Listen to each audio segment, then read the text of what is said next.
Thank you, Mr. Vice President, for being here. I was trying to collect my thoughts for this conversation this afternoon when news came in that there was a tornado watch in the 5 boroughs of New York City and across much of the state. And I was sitting on the 12th floor of a hotel watching the whitecaps build on the Hudson and the colors, the clouds change kind of funny colors and the trees start bending over. And it occurred to me that we might as well start at the deep end. With your assessment of the state of the planet, what's going on out there in 2013? Yeah, well, we're still putting 90 million tons of global warming pollution into the atmosphere every 24 hours, as if the atmosphere is an open sewer. And to connect this right away to cities, back in the late 19th century, a great doctor in London, in the midst of a cholera epidemic, which of course used to be a huge killer, made a map of all the cholera cases, put a dot where every case of cholera was, and overlaid it on London's sewer system. And by connecting the dots, found that a single malfunctioning pump on Broad Street was the cause of the epidemic. And a few years later, Louis Pasteur discovered the microbe that was the proximate cause. Now we have to connect the dots between these 90 million tons a day and the buildup of heat, not only in the atmosphere, but most of it in the oceans, that is disrupting the water cycle, the familiar pattern of wind and ocean currents, making storms much stronger, particularly those that come over the oceans, and creating these events like Superstorm Sandy. Now, the tornadoes, as yet, the climate scientists will not draw a link to tornadoes, and it's largely because the measurement historically is not good enough to really give them confidence in saying anything definitive. But where larger storms like hurricanes are concerned, the connection is very clear. Last October 29th, just before Superstorm Sandy hit this city and New Jersey and other areas, the ocean temperature to the east of here was 9 degrees Fahrenheit, 5 degrees Celsius above the normal average ocean temperatures. And what makes the storms off the ocean much stronger is the convection energy that's driven from the top warm layer. Now, in addition to driving these windstorms, one of the most significant factors that's making the weather messed up is that there's more water vapor evaporating off the oceans, and even more significantly, the warmer air holds more water vapor.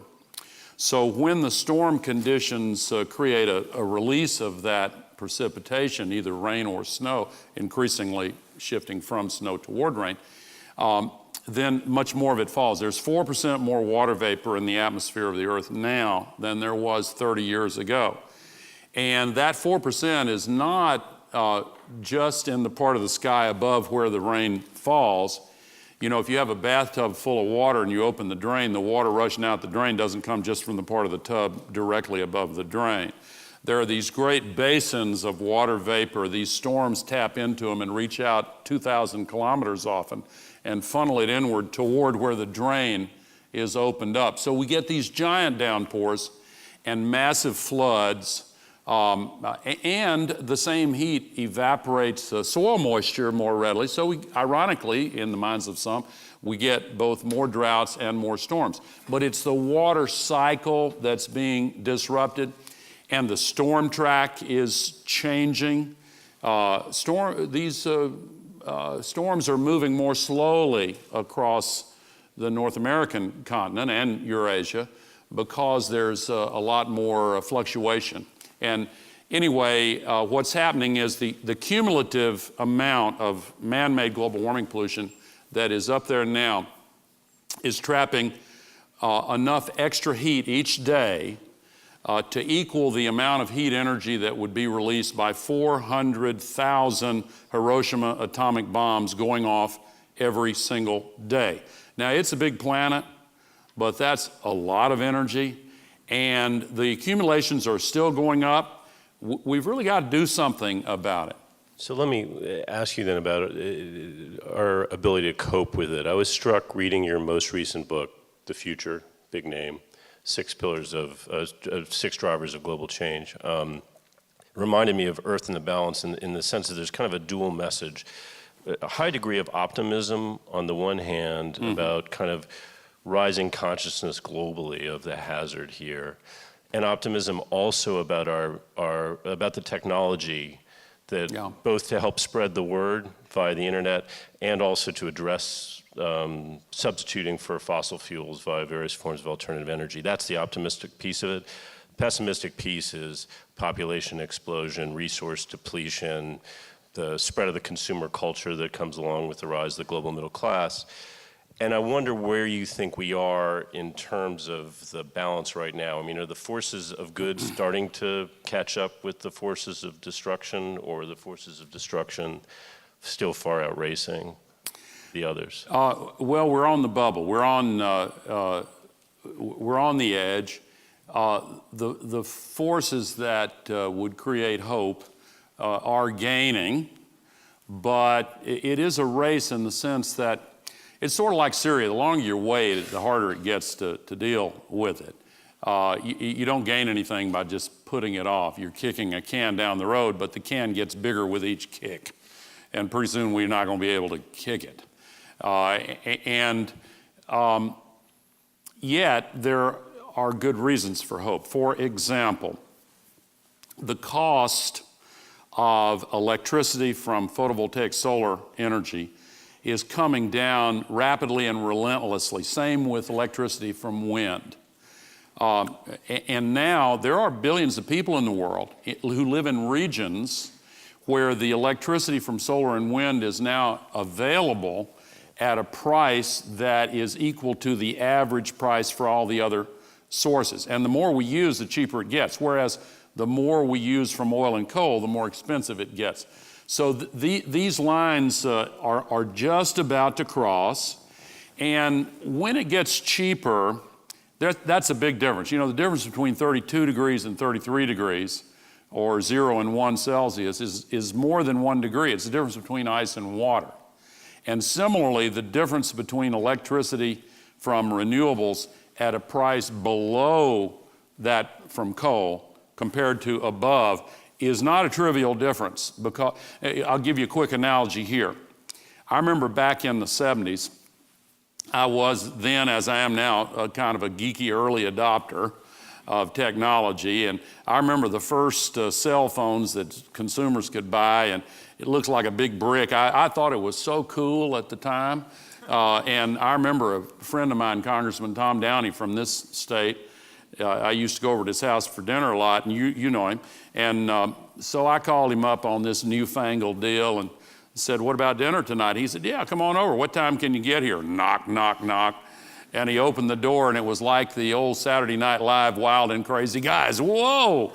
But I look back at that brick now, and it looks so silly. But at that time, the market projections for how quickly that technology would spread were, in retrospect, not only wrong, but way, way wrong. Why? 3 reasons. The technology curve lowered the price as the quality improved. The decision to purchase was not controlled by utilities or central institutions, but by individuals. And third, in developing and emerging countries that did not have an established telephone landline grid network, they could leapfrog. Now, 10 years ago, 15 years ago, the projections for solar and wind turn out already to have been not only wrong, but way, way wrong. 10x, 20x, sometimes 30x wrong. Why? Same 3 reasons. They're getting much cheaper as they get better. Individuals can make the decision, not utilities. And in the developing countries, there's no electricity grid. So this is a cause for great optimism. Where we have the real challenge is in the political dialogue that citizens are engaged in. And conversations matter. I remember as a kid when in the South, when This conversation on civil rights was one. One of my friends made a quasi-racist comment, and another friend said, uncharacteristically for the time, hey man, shut up, we don't talk that way anymore. And in millions of conversations, that turn took place. Earlier this year, I read a news article about two gay men waiting in line for a pizza, and some homophobe walked by and made a nasty comment, and according to the article, literally every other person in that line turned on the homophobe and said, shut up, we don't accept that. We're winning that conversation. On the conversation about climate, we are about to start winning. It is now like a family with an alcoholic father who flies into a rage whenever the problem is mentioned, and so everybody else learns to keep the peace by never speaking up. The news media, for example, is largely frightened to death to even say the word climate. It's beginning to change, but the coverage has been pathetic. I mean, we went through the 2012 presidential campaign with more televised debates than ever in history, and not a single question was asked by a single journalist about climate in the year of Hurricane Sandy and the biggest drought in 50 years or more, and $15 billion worth of damages, more than that. I mean, that's wrong. But we're beginning to see that conversation won. That's what has to happen. We have to put a price on carbon in the marketplace, and we have to put a price on denial in the political system.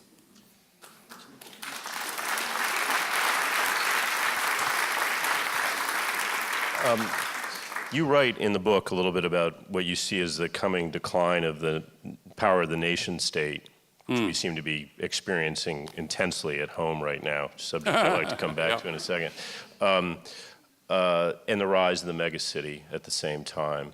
There's been a lot of talk during this conference, Mayor Bloomberg this morning, Ben Barber also, about the ability of cities to step in and fill the void, form their own connections, tackle big problems, including climate change, on their own. Do you see that as a possibility that they could take meaningful action at a time that nation states aren't moving to put a price on carbon, for example? Yeah, I think cities are making great progress, and Mayor Bloomberg is a premier example of a mayor that's who has stepped out and offered really meaningful leadership. And yes, the nation state is in a process of disintermediation, like so many other institutions. It's easy to overdo that projection because the nation state remains now and will remain for a long time the primary unit of account and the only institution that can form policy among the community of nations. And by the way, the fact that the United States of America has been the leader of the community of nations since the end of World War II, and particularly since the collapse of communism in '89, means that the dysfunction and paralysis of our government now radiates paralysis and dysfunction into the global system. The international institutions that the U.S. catalyzed at the end of World War II are now far less effective. And the negotiating process has produced these zombies, neither alive nor dead. Kyoto, the global trade agreements, the law of the sea, you can go right down the list. And so we need to get our act together. Our democracy has been hacked. Now, hacking in computer language, of course, means somebody takes over the operating system of a computer to control it and make it do things that the owner doesn't want it to do. Well, our democracy has been hacked by big money, by a catastrophically self-serving redistricting and gerrymandering system, so there are hardly any genuinely competitive swing districts now, maybe a couple of dozen in the whole 435 districts in the country. And so Republicans and Democrats on the left, this is not false equivalent, but Republicans for the time being representing the main problem, in my opinion, there are those who disagree, that they are not really worried about what the quintessential reasonable person is going to think about their activities. They're worried about a challenge from their base, from a Tea Party member or from somebody that's farther to the right.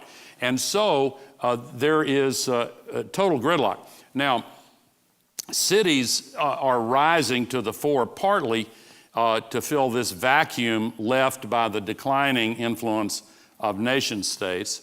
And nation states came up really in the wake of the printing press when national language systems were homogenized, and instead of having 40 or 50 different French languages, all of a sudden there was one common, and same with English and German, et cetera. And then national education systems, and then the railroads. And so now, with broadcasting and the developments that have come since then, and particularly now the internet, which crosses all national boundaries, the nation state is struggling as an institution. Cities, since the first cities 10,000 years ago, for almost all of that period, the population of cities was never more than 10 to 12% of the global population. The Industrial Revolution began to increase that, but even by the beginning of the 20th century, it was only up to 13%. By 1950, only 1/3. Now it's a half, on the way to 70%, already above 3/4 in the developed countries. And cities with 1 million or less are actually declining in their share. It's the megacities that are having the most growth. And of course, we're adding 3 billion more people to the global middle class in the next 37 years by the middle of the century. We've added 1 billion people overall in the first 13 years of this century. We'll add another billion in the next 14 or 15 and another billion after that. And 100% of that growth will be in cities. Again, mostly in megacities.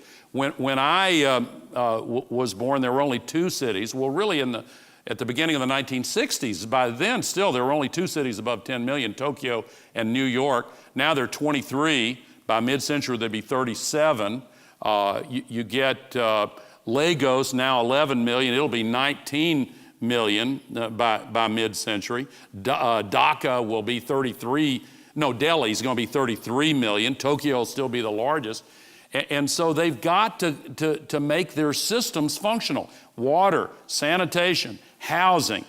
And cities offer the greatest opportunities to become more efficient, to introduce new systems, resilience, adaptation to the changes that are coming, and most importantly, reduction in CO2 and other greenhouse gas emissions to mitigate the problem. So give these mayors some advice, both the ones in the room and mayors overseas too, who are have the opportunity to put infrastructure in place now rather than go back in and replace old infrastructure that's already in place. What are the most promising systems that they should be looking at to mitigate climate change? Well, I mean, mayors are actually the ones to give advice to policymakers at the national level. I know Carl Dean and A.C. Wharton are here from Tennessee, and Nashville and Memphis, and Chattanooga's long since been an environmental leader. Knoxville. Since 2008, Knoxville's solar energy has increased 138-fold, not 138%, 138 times over. So the cities really are doing great. I know the mayor of Bogota is here from Colombia. You look at what they're doing with electrification and now, what needs to be done, they know, again, better than me, but they've got to become way more efficient. Go whole hog on electrification. Put these solar panels and where it's feasible, small wind, out there and start generating renewable electricity. Deal with the heat island effect with tree planting and green roofs and the other changes that are necessary. Cisterns are going to be increasingly important when much more of the precipitation comes in these single one-time big downpours, and then you have long stretches without it coming. And perhaps most importantly, building efficiency, because 30 to 35% of the greenhouse gases in the world come from inefficient, wasteful buildings. You know, the first oil well was drilled in Pennsylvania here in the U.S. just a little over 150 years ago. And oil was added to coal, and we've had a century and a half of incredibly cheap stored sunlight, millions of years old, as others have characterized it, and we haven't accounted for the full cost of burning it, of course. But that cheap fossil energy has created an incredibly inefficient infrastructure, perhaps most of all in buildings, but also in motors and pumping and piping systems and transportation. And what that means is, that's the proverbial low-hanging fruit. Those are great opportunities to take the new capacities we have with the information revolution to hunt out the inefficiencies and use energy and water far, far more efficiently than we learned to do during this era of absurdly cheap energy. And that's why you see so many cities cutting their greenhouse gas emissions, saving money in the process, but much more needs to be done. So at the shallower end of the pool, maybe, let me ask you a couple quick questions about politics. Is there anything, I'd like to ask your advice for our national policymakers, I guess. Is there anything President Obama could have done differently, do you think? He ran on a message of hope and change and inspired a lot of people that he was going to actually be able to deliver that. Obviously, it hasn't worked out that way. Our politics are as poisonous, or as they've certainly been in the last 100 years. Was there a path not taken, something he could have done differently that would have produced a different outcome? Well, I hear some people in the East Coast megalopolis complaining that he's not a good schmoozer and that he doesn't reach out to the members of Congress. And I guess there's some truth to that. But to put that in context, I worked with a president who was probably the greatest schmoozer in the history of the White House. And I mean, he's a man of many talents, a terrific politician and policymaker, really a genius at so many things, including reaching out to members of the House and Senate in both parties. And when it came time to vote on our economic plan, he didn't get a single Republican vote. It passed with, well, as vice president, whenever I voted, we won. So all this, and then they impeached him, a story that does not need any further reference. But the point is, the schmoozing only gets you so far. I heard George Mitchell say this weekend that President Obama could have breakfast, lunch, and dinner with members of the Tea Party caucus every day of the year, and it wouldn't make any difference. Maybe it would, but so, you know, that criticism, I think, kind of misses the mark.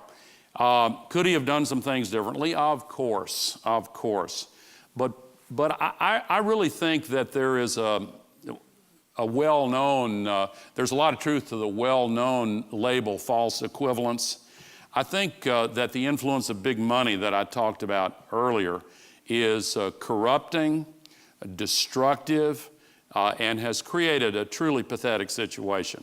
Now, when I went to the Congress, and you used to cover the Congress, and I always enjoyed talking. Well, I'm not flattering you, it's really the truth.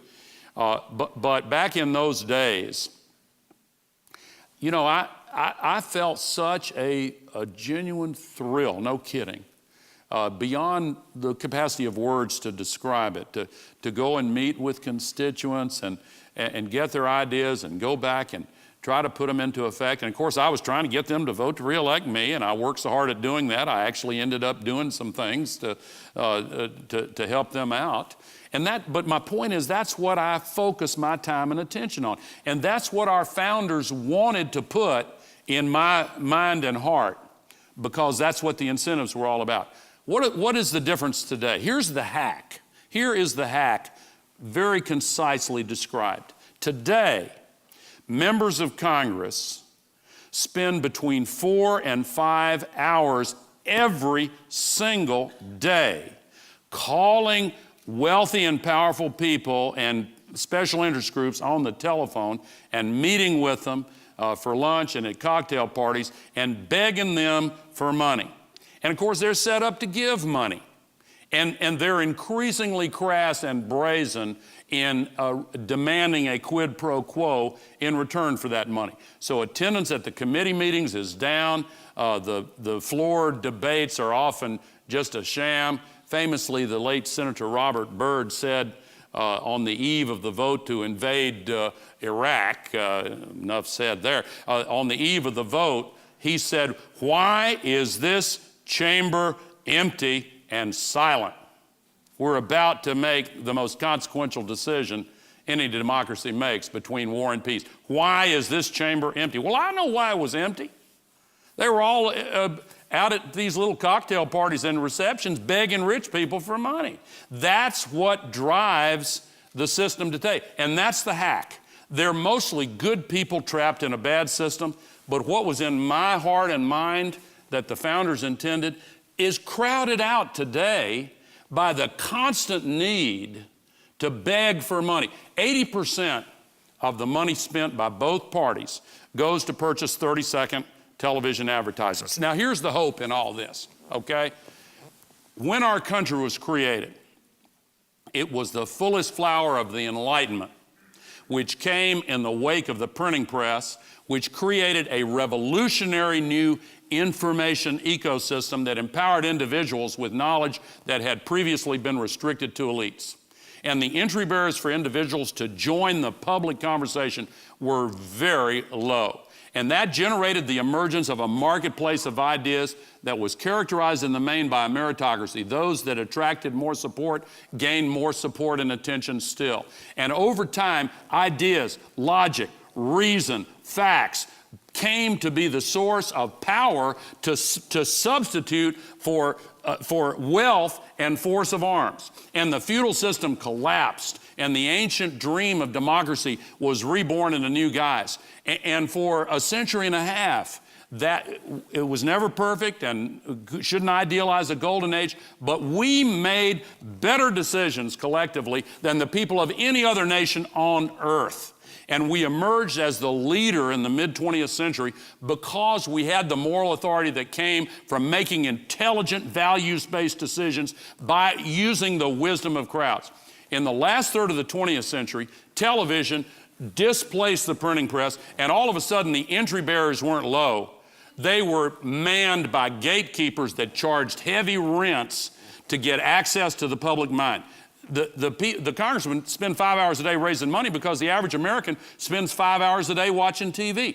And they spend all the money on those ads to get to them. Now, what's changing is we are now on the cusp of the internet competing effectively with broadcast television. It's still a bit player compared to TV and mind share and money spent advertising, politics, and elsewhere. But it's changing so rapidly, and the internet will soon make it possible once again for individuals to join a conversation, connect with others, and use the power of ideas as a source of political power. We're already seeing it with blogging and in other ways.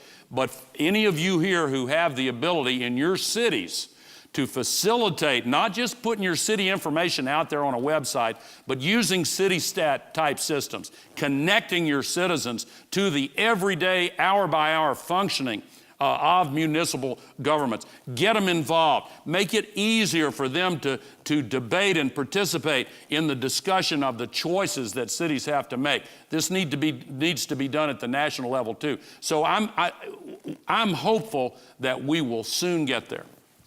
They're going to kill me for this, but I want to ask you one more question. Yep. Because listening to you now, it occurs to me that you are kind of living one of the greatest second acts in American life, I think, right now in a lot of ways. And and your mention of the Iraq War, though, makes me wonder, do you ever think about how history might have gone in a different direction?